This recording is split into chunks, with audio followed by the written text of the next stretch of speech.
ಈ ಥರ ನೋಡಿ ಮುಚ್ಚಳ ಟೈಟ್ ಮಾಡಿ ಇಟ್ಕೊಂಡ್ರೆ ಏನು ಕೂಡ ಸೇರಲ್ಲ. ಹುಳ ಹುಪ್ಪಟೆ ಆಗಿರಲಿ, ಜಿರಳೆ ಆಗಲಿ, ಹಲ್ಲಿ ಆಗಿರಲಿ ಯಾವುದೇ ಪ್ರಾಬ್ಲಮ್ ಇಲ್ಲ. ಮತ್ತು ಫ್ರಿಜ್ಜಲ್ಲಿ ನೀಟಾಗಿ ಇಟ್ಕೋಬೋದು, ಎಲ್ಲಿ ಚೆಲ್ಲಲ್ಲ, ನೀಟಾಗಿರುತ್ತೆ.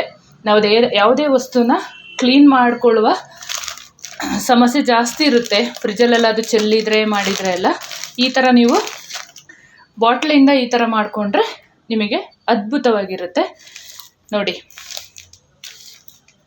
ಈ ಥರ ಕ್ರಿಯೇಟಿವಿಟಿನೆಲ್ಲ ನೀವು ಮನೆಯಲ್ಲಿ ಮಾಡಿ ಚೆಕ್ ಮಾಡ್ಕೊಳ್ಳಿ, ಹೇಗೆ ಬಂತು ಅನ್ನೋ ಕಮೆಂಟ್ ಸೆಕ್ಷನಲ್ಲಿ ತಿಳಿಸಿ ನನಗೆ.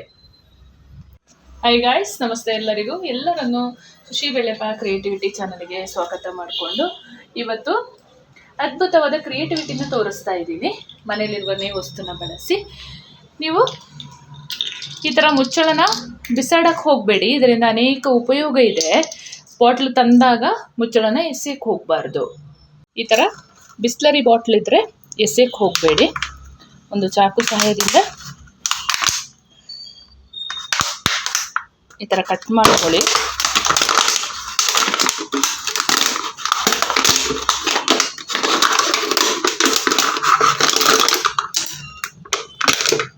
ಈ ಥರ ಕಟ್ ಮಾಡಿ ಇಟ್ಕೊಳ್ಳಿ.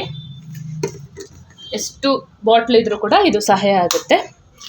ಈ ಥರ ಕ್ಯಾಪ್ ಓಪನ್ ಮಾಡಿ ಈ ಥರ ಸ್ವಲ್ಪ ಖಾಲಿಯಾದ ಏನಾದರೂ ತಂದಿದ ಐಟಮ್ ಇರುತ್ತಲ್ಲ, ಪದಾರ್ಥಗಳು, ಇದು ಡೆಸಿಕೇಟೆಡ್ ಕೋಕೋನಟ್ ಆಗಿರಲಿ, ಕಡಲೆ ಆಗಿರಲಿ, ಕಡಲೆ ಹಿಟ್ಟಾಗಿರಲಿ, ಯಾವುದೇ ವಸ್ತು ಆಗಿರಲಿ, ಈ ಥರ ಪ್ಯಾಕೆಟನ್ನು ನಾವು ನೀಟಾಗಿ ಇಡಬೇಕು, ಚೆಲ್ಲದಾಗೆ, ಮತ್ತು ಹುಳ ಹುಪ್ಪಟೆ ಸೇರದಾಗೆ ಅಥವಾ ಜಿರಳೆಗಳು ಕೂಡ ಸೇರದಂಗೆ ಇಡಬೇಕು. ಅಂದರೆ ನೋಡಿ ಈ ಥರ ಹಾಕ್ಕೊಂಡು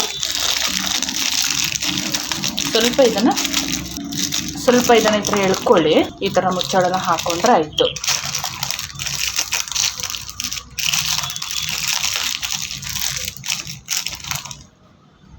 ಈ ಥರ ನೋಡಿ ಮುಚ್ಚಳ ಟೈಟ್ ಮಾಡಿ ಇಟ್ಕೊಂಡ್ರೆ ಏನು ಕೂಡ ಸೇರಲ್ಲ. ಹುಳ ಹುಪ್ಪಟೆ ಆಗಿರಲಿ, ಜಿರಳೆ ಆಗಲಿ, ಹಲ್ಲಿ ಆಗಿರಲಿ ಯಾವುದೇ ಪ್ರಾಬ್ಲಮ್ ಇಲ್ಲ. ಮತ್ತು ಫ್ರಿಜ್ಜಲ್ಲಿ ನೀಟಾಗಿ ಇಟ್ಕೋಬೋದು, ಎಲ್ಲಿ ಚೆಲ್ಲಲ್ಲ, ನೀಟಾಗಿರುತ್ತೆ. ನಾವು ಯಾವುದೇ ವಸ್ತುನ ಕ್ಲೀನ್ ಮಾಡ್ಕೊಳ್ಳುವ ಸಮಸ್ಯೆ ಜಾಸ್ತಿ ಇರುತ್ತೆ ಫ್ರಿಜ್ಜಲ್ಲೆಲ್ಲ. ಅದು ಚೆಲ್ಲಿದರೆ ಮಾಡಿದರೆ ಎಲ್ಲ ಈ ಥರ ನೀವು ಬಾಟ್ಲಿಂದ ಈ ಥರ ಮಾಡಿಕೊಂಡ್ರೆ ನಿಮಗೆ ಅದ್ಭುತವಾಗಿರುತ್ತೆ.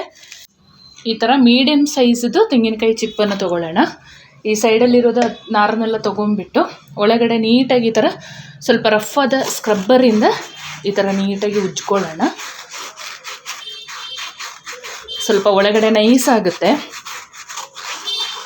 ಆಮೇಲೆ ಬೆಳಿಗ್ಗೆ ಇದಕ್ಕೆ ಎಣ್ಣೆ ಹಚ್ಚಿ ಆಮೇಲೆ ಇಡ್ಲಿ ಮಾಡ್ಕೋಬೋದು. ಎಲ್ಲವನ್ನು ಈ ಥರ ಉಜ್ಕೊಂಡು ನೀಟಾಗಿ ತೊಳ್ಕೊಳ್ಳೋಣ. ತುಂಬ ಚೆನ್ನಾಗಾಗುತ್ತೆ. ಈ ಥರ ಮನೇಲಿರುವ ವಸ್ತು ಬಳಸಿನೇ ಅಡುಗೆ ಮಾಡ್ಕೊಳ್ಳೋದ್ರಲ್ಲಿ ಒಂಥರ ಮಜಾ ಇರುತ್ತೆ. ಟೇಸ್ಟಿ ಕೂಡ ಸೂಪರಾಗಿರುತ್ತೆ. ಇಡ್ಲಿ ಪಾತ್ರೆ ಬೇಕು ಅಂತ ಹೇಳುವ ಅವಶ್ಯಕತೆಯೂ ಇರಲ್ಲ. ಈ ಥರ ಉಜ್ಜಿ ತಕ್ಕೊಂಡು ತೊಳ್ಕೊಳ್ಳೋಣ. ಈ ಥರ ಕ್ಲೀನ್ ಮಾಡ್ಕೋಬೇಕು.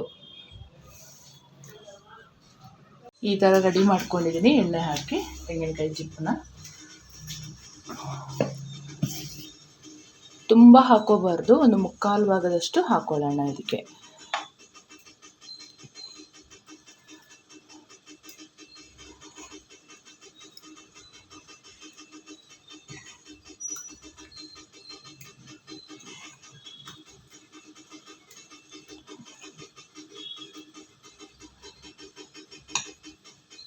ಈ ಥರ ನೋಡಿ ಮುಕ್ಕಾಲು ಭಾಗದಷ್ಟು ಹಾಕ್ಕೊಂಡ್ರೆ ಸಾಕು. ಇದು ಬೇಯುವಾಗ ಸ್ವಲ್ಪ ಜಾಸ್ತಿ ಆಗುತ್ತೆ. ಹಾಗಾಗಿ ತೆಂಗಿನಕಾಯಿ ಚಿಪ್ನಿಂದ ಈ ಥರ ನೋಡಿ ಇಡ್ಲಿ ಹಿಟ್ಟನ್ನು ಹಾಕ್ಕೊಂಡು ರೆಡಿ ಮಾಡ್ಕೊಂಡಿದ್ದೀನಿ. ಆಲ್ರೆಡಿ ಇಡ್ಲಿ ಪಾತ್ರೆನ ಬೇಯಕ್ಕಿಟ್ಟಿದ್ದೀನಿ. ನೀವು ಇಡ್ಲಿ ಪಾತ್ರೆ ಇಲ್ಲ ಅಂತ ಹೇಳಿದರೆ ಮಾಮೂಲಿ ಪಾತ್ರೆ ಎಲ್ಲಾದ್ರೂ ಒಂದು ಸ್ಟ್ಯಾಂಡ್ ಇಟ್ಕೊಂಡು ಈ ಥರ ಗ್ಲಾಸಲ್ಲಿ ಇಟ್ಟು ಬೇಯಿಸ್ಕೊಡ್ಬೋದು. ಇಡ್ಲಿ ಪಾತ್ರೆನೇ ಬೇಕು ಅಂತಿಲ್ಲ. ನೋಡಿ ಈ ಥರ ಇಟ್ಕೊಂಡಿದ್ದೀನಿ. ಆ ಸಣ್ಣ ಬೌಲ್ ಇಟ್ಬಿಟ್ಟು ಆಮೇಲೆ ಚಿಪ್ಪನ್ನು ಈ ಥರ ಇಟ್ಟರೆ ಆಯಿತು. ಇಡ್ಲಿ ಹಿಟ್ಟು ಹಾಕಿಬಿಟ್ಟು ನೀಟಾಗಿ ಮುಚ್ಚಿ ಒಂದು 20 ನಿಮಿಷ ಬೇಯಿಸ್ಕೊಳ್ಳೋಣ. ಸೂಪರಾದ ತೆಂಗಿನಕಾಯಿ ಚಿಪ್ಪಿನ ಇಡ್ಲಿ ರೆಡಿಯಾಗಿದೆ. ನೆಲಗಡಲೆನ ನಾವು ಜಾಸ್ತಿ ಉಪಯೋಗಿಸ್ತೀವಲ್ಲ, ಇದು ಹಾಳಾಗದಾಗೆ ಇರಲು ಇದನ್ನು ನೀಟಾಗಿ ಬಿಸಿ ಮಾಡಿ ಇಟ್ಕೊಳ್ಬೇಕು. ಆವಾಗ ಹುಳ ಸೇರಲ್ಲ. ನೀವು ಪಾತ್ರೆಯಲ್ಲಾದರೂ ಚೆನ್ನಾಗಿ ಹುರಿದು ಇಟ್ಕೋಬಿದ್ರು, ಇಲ್ಲ ಅಂತೇಳಿದರೆ ಓವನ್ ಇದ್ದರೆ ಓವನಲ್ಲಿ ಹಾಕಿ ಇಟ್ಕೋಬೋದು ಬಿಸಿ ಮಾಡಿ. ನಾನಿವತ್ತು ಓವನ್ ಒಳಗಡೆ ಹಾಕಿ ಇದನ್ನು ಒಂದು 3 ನಿಮಿಷ ಬಿಸಿ ಮಾಡಿಕೊಂಡ್ರೆ ಸಾಕಾಗುತ್ತೆ. ಅದರಲ್ಲಿ ನೆಲಗಡಲೆ ಇಟ್ಟು 3 ನಿಮಿಷ ಆಗಿದೆ. ನೀಟಾಗಿ ಇದನ್ನು ಬೇಗನೆ ಸಿಪ್ಪೆ ತೆಗೆಯೋದು ಹೇಗೆ ಅಂತ ತೋರಿಸ್ಕೊಡ್ತೀನಿ. ಒಂದು ಕಾಟನ್ ಈ ಥರ ಕಿಚನ್ ಕ್ಲಾತ್ ತೊಗೊಳ್ಳಿ, ಅದರ ಮೇಲೆ ಹಾಕ್ಕೊಂಡು ನೀಟಾಗಿ ಈ ಥರ ಉಜ್ಕೊಂಡ್ರೆ ಆಯಿತು, ಬಟ್ಟೆ ಸಮೇತ. ಇದು ಬಹಳ ಬೇಗನೆ ಆಗುತ್ತೆ. ಜಾಸ್ತಿ ಶೇಂಗಾ ಬಳಸುವವರು ಇದೇ ಥರ ಸಿಪ್ಪೆ ತೆಗಿಬೋದು. ಈ ಮೆಥಡನ್ನು ನೀವು ಫಾಲೋ ಮಾಡಿ. ಕಡಲೆನೆಲ್ಲ ನೋಡಿ ಈ ಥರ ಬಟ್ಟೆಯಲ್ಲಿ ಉಜ್ಜಿ ತೆಗೆದಾದ ಮೇಲೆ ಈ ಥರ ಒಂದು ಸೌಟು ಬರುತ್ತಲ್ಲ,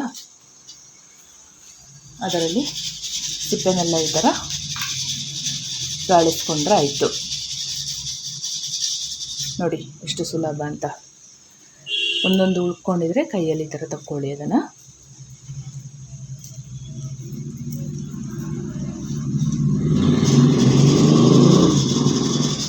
ನೀವು ಎಷ್ಟು kg ಇದ್ರೂ 5 ನಿಮಿಷದಲ್ಲಿ ಸಿಪ್ಪೆ ತೆಗೆದು ಮುಗಿಸ್ಬೋದು. ನೋಡಿ ನೀವು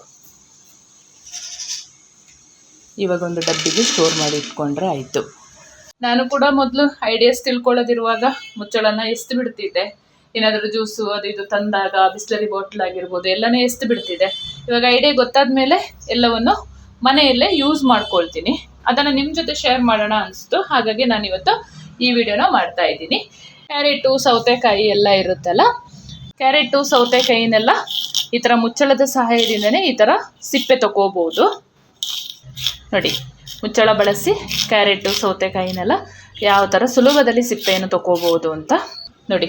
ಈ ಥರ ಮುಚ್ಚಳದಿಂದನೇ ಮಾಡ್ಕೋಬೋದು. ಮಿಕ್ಸಿ ಇರುತ್ತಲ್ಲ, ಈ ಥರ ಬ್ಯಾಕ್ ಸೈಡಲ್ಲಿ ಅದರ ಬುಷ್ ಇರುತ್ತೆ ನೋಡಿ, ಈ ಥರ ವಾಷರ್.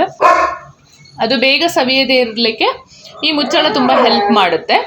ನೋಡಿ ಈ ಥರ ಹಾಕ್ಕೊಂಡು ಟೈಟ್ ಮಾಡಿಕೊಂಡ್ರೆ 4 ಬದಿಯಲ್ಲಿ ಈ ಥರ ಹಾಕ್ಕೊಂಡ್ರೆ ಆಯಿತು. ಮಿಕ್ಸಿ ಕೆಳಗಡೆ ಮುಚ್ಚಳನೆ ಈ ಥರ ಹಾಕ್ಕೊಂಡ್ರೆ ನೋಡಿ ಈ ಥರ ಮೂವ್ ಮಾಡ್ಕೊಳ್ಳೋಕ್ಕೆ ಈಸಿ ಆಗುತ್ತೆ ಅಂತ. ಸ್ಟವ್ ಕೆಳಗಡೆ ಈ ಥರ ಕಾಲಿರುತ್ತಲ್ಲ, ಅದಕ್ಕೆ ಈ ಥರ ಹಾಕೋಬೋದು. 4 ಸೈಡಿಗೆ ಈ ಥರ ಹಾಕ್ಕೊಂಡ್ರೆ ಮೂವ್ ಮಾಡೋಕ್ಕೆ ಕೂಡ ತುಂಬ ಈಸಿ ಆಗುತ್ತೆ. ಕ್ಲೀನ್ ಮಾಡ್ಕೊಳ್ಳೋಕ್ಕೆಲ್ಲ ಈಸಿ, ಮತ್ತು ಬೇಗ ರಸ್ಟ್ ಹಿಡಿಯಲ್ಲ. ಈ ಥರ ಸ್ಲ್ಯಾಬ್ ಮೇಲೆ ಅಲ್ಲಿ ಇಲ್ಲಿ ಇಟ್ಟು ರಸ್ಟ್ ಹಿಡಿಯಲ್ಲ, ತುಂಬ ಒಳ್ಳೆಯದಾಗುತ್ತೆ. ನೋಡಿ ಈ ಥರ ಮುಚ್ಚಳದಿಂದ ಸ್ಟವ್ನ ಹೇಗೆ ನಿಲ್ಲಿಸ್ಬೋದು, 4 ಬದಿಯಲ್ಲಿ ಹಾಕ್ಕೊಳ್ಳಿ ನೀವು.